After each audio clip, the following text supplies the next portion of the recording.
If you plan to retire in 5 years, what should you be focused on right now to ensure that when that time arrives, you are ready? We have a real life planning scenario that's going to surprise you with that answer. We got that and more coming up.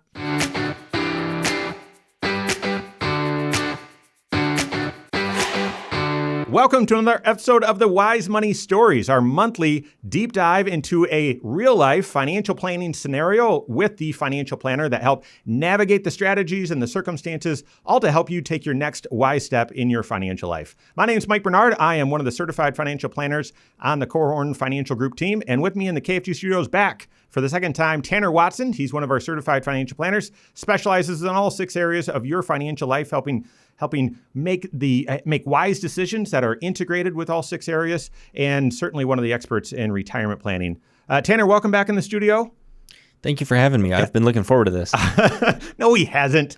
Tanner's fantastic, serves, maybe 100 plus clients, and has been on the KFG team for several years now. Hot take question, Tanner, before we get into the story. How would you explain investment risk to someone who is terrified of losing money? Yeah, I would explain that risk 2 ways. Okay. If you're terrified of losing money, being invested into the market, you do run the risk of your principal depreciating. Yeah. You have some volatility risk. You're going to have ups and downs. The analogy, I think you've seen this on the show, it's kind of like somebody who's yo-yoing walking up a ramp. Yeah, you're going to have the ups and downs, yet over long periods of time, the market has shown that really the market's going to yield positive results. And so risk, on one hand, there is the risk that temporarily you are going to see that money potentially be worth less. So if you have $100,000, you could tune into your statement and see the next statement shows $90,000. Yep. I also think about it as if there's another risk, though, and the risk is being safe. For somebody who is safe and maybe doesn't take any risk in the markets, maybe they own money market fund, or maybe everything is in bonds, and there'd be a little bit of risk there, but not a whole lot. The risk then is you're potentially losing purchasing power, and we've seen some of that the last few years with a lot of inflation happening. And so if you don't take any risk from a market standpoint, you run the risk of losing your purchasing power. And so I think risk cuts both ways. Yeah. Certainly risks of either approach.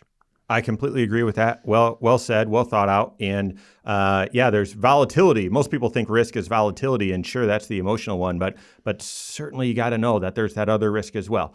The reason you invest is to keep that purchasing power, to keep up with inflation over long term and outpace it.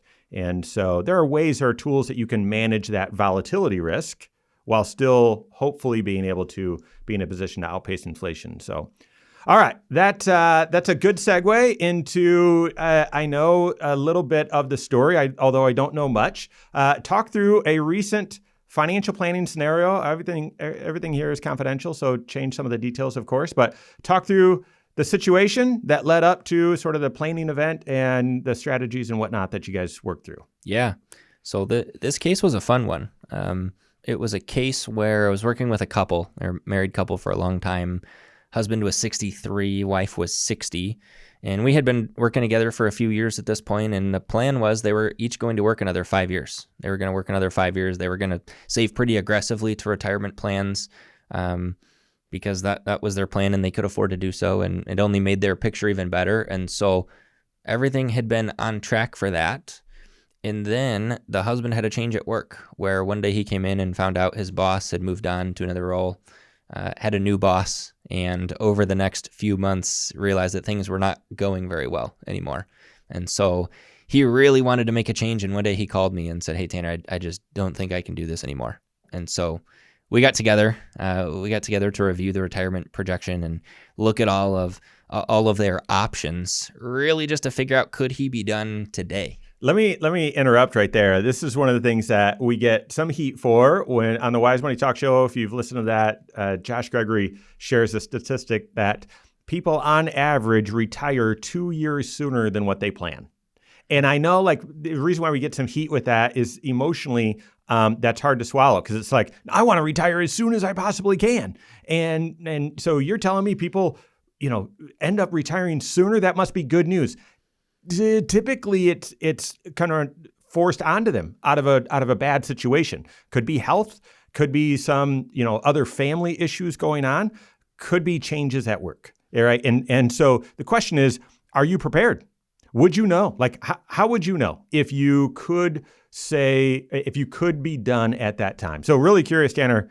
I mean, I would imagine what you would do, but I'm curious how you helped them and what you guys went through. Yeah. So we got back into it and we looked at the retirement projection, and specifically the biggest question for them was, do we have the right spending assumption? Because that was all of a sudden going to be a huge variable, because they were losing 5 years of max and retirement plan out. And so we were planning on there being less investments than we had previously planned on. Mm-hmm. And we got into it and they were able to really strongly confirm we had the right spending assumptions, because they had been tracking their spending.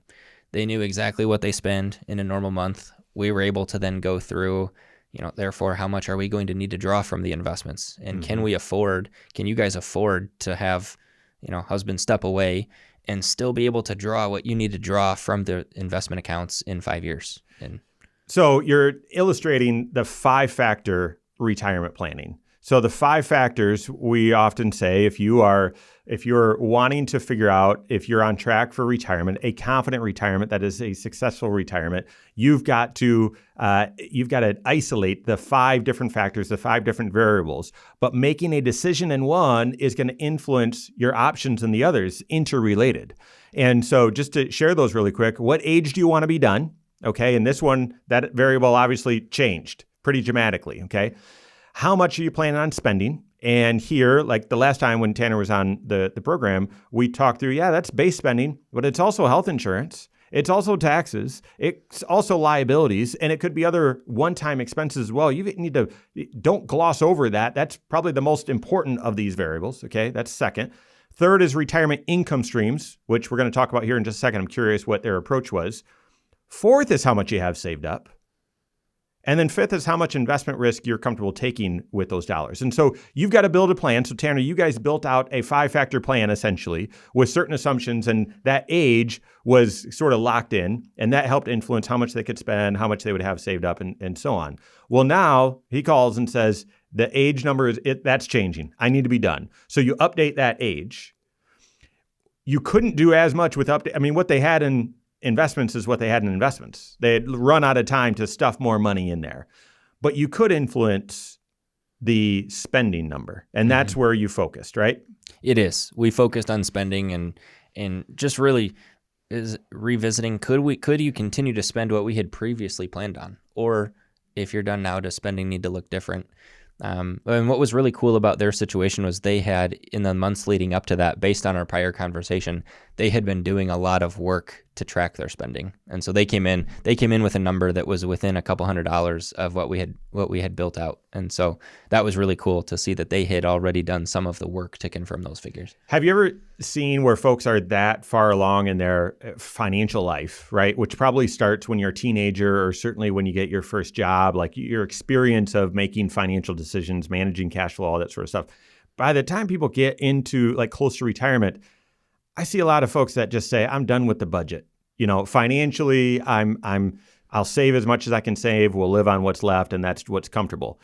I love that these folks really dialed into what that spending needs to be so that they had that clarity. And out of that clarity and that discipline comes the confidence that they're able to, be able to retire sooner. Absolutely. Yeah. It gave them the confidence. Both husband and wife were incredibly thankful that they could make that change and that they didn't have to second guess whether it was going to be okay. So, it's cliffhanger here. So are they spending the same amount that they originally planned? Like, did their plan work, or did they have to reduce how much they were spending? Their plan worked. We were able to confirm that it was going to make sense for the wife to work another 5 years because that was going to allow them to be able to delay taking Social Security until close to their full retirement age like we had planned. Maybe not all the way. We'll see when we get there. But we're able to confirm that it did make sense for the wife to work another 5 years for Social Security purposes, but also because that was going to help bridge some of the gap until Medicare. And so that was going to get them to that age. So they were getting health insurance through her work. But the scenario was, and I don't want this to come off the wrong way, or your words to come out the wrong way. The scenario was he was like, okay, I'm done. I'm ready. She was already planning on working for another 5 years. So this, while it's a sacrifice, it wasn't something that she was like, oh no, I don't want to do that, but I guess I'll do this for the family. No, she had wanted to, right? Yes. So no changes there. Yeah. So that's part of that third factor for retirement is what are your retirement income sources? So Social Security is going to be one. If there's a pension, there'd be that. But then any income in retirement, you've got to factor that in as well. So let me ask you, Tanner, we get this question from time to time. If a married couple, if you're retiring at two different dates, how do you build that out in the retirement forecast? Do you just say, well, retirement isn't until we're both retired? Or is it, no, retirement is when one retires and then we build an income from the other? How'd you build that out? I generally will go with retirement when the first spouse retires because it's a little more conservative. Yep. And then if the other spouse is working, oftentimes what we find is that, well, their income probably covers most of the living expenses. Sometimes it doesn't, though. And so in that case, it's important to start that retirement at the first retirement. Yeah. So we've been focused on retirement planning. That's one of the 6 areas of your financial life, of everyone's financial life, retirement planning. But it's just one of the 6, right? So present financial position is the first, protection planning is the second, tax planning, investment planning, that's 3 and 4, retirement planning 5th, and then estate planning 6th. This, I don't know how, I mean, it's one of the biggest financial decisions you're going to make in your life, probably the biggest, is when are you going to retire? Especially wanting to be done 5 years sooner, right? You've got to have a lot of conviction and a lot of confidence in your analysis and the planning work, but also knowing how that decision impacts the other areas of your financial life. So I'm thinking, and maybe you can just talk through it. Well, health insurance you talked about, so protection planning, but even tax planning, investment planning, anything to consider there when you guys were kind of walking through this big decision. Yeah. Well, tax planning jumps out right away. So previously they had 2 incomes, and with 2 incomes, they had been in the 22% tax bracket. All of a sudden, trading in one of those incomes or giving up one of those incomes, they found themselves after standard deduction and some of the other deductions that the wife was able to get through work, that they even had some room in the 12% tax bracket. And so for the first time in our working together, we were considering, okay, do we go ahead and do some conversions at 12%? Because previously they had been in a higher tax bracket. So walking away from the paycheck opened up some tax planning opportunities that really we hadn't even previously been planning on being available. Yeah. And then what about from an investment standpoint, deciding on your investment allocation at any time in your career or throughout your financial life? It's a crucial decision, one of the most important, but at retirement, suddenly you were thinking, well, we wouldn't be touching the portfolio for 5 more years. And now we're touching the portfolio now. How'd that shape some of the investment decisions? Yeah. So it didn't change anything in a huge way because the spouse was going to continue working for another 5 years. Yeah. So our timeline was more or less the same, apart from now all of a sudden when they wanted to buy that new car that we were planning on happening before retirement, that was going to have to come from the portfolio. Yep. And so there were some adjustments we needed to make just for some of the expenses that we anticipated over the next 5 years. Yeah. Thankfully, a lot of the diversification and the asset allocation changes had already been kind of in place. Yeah.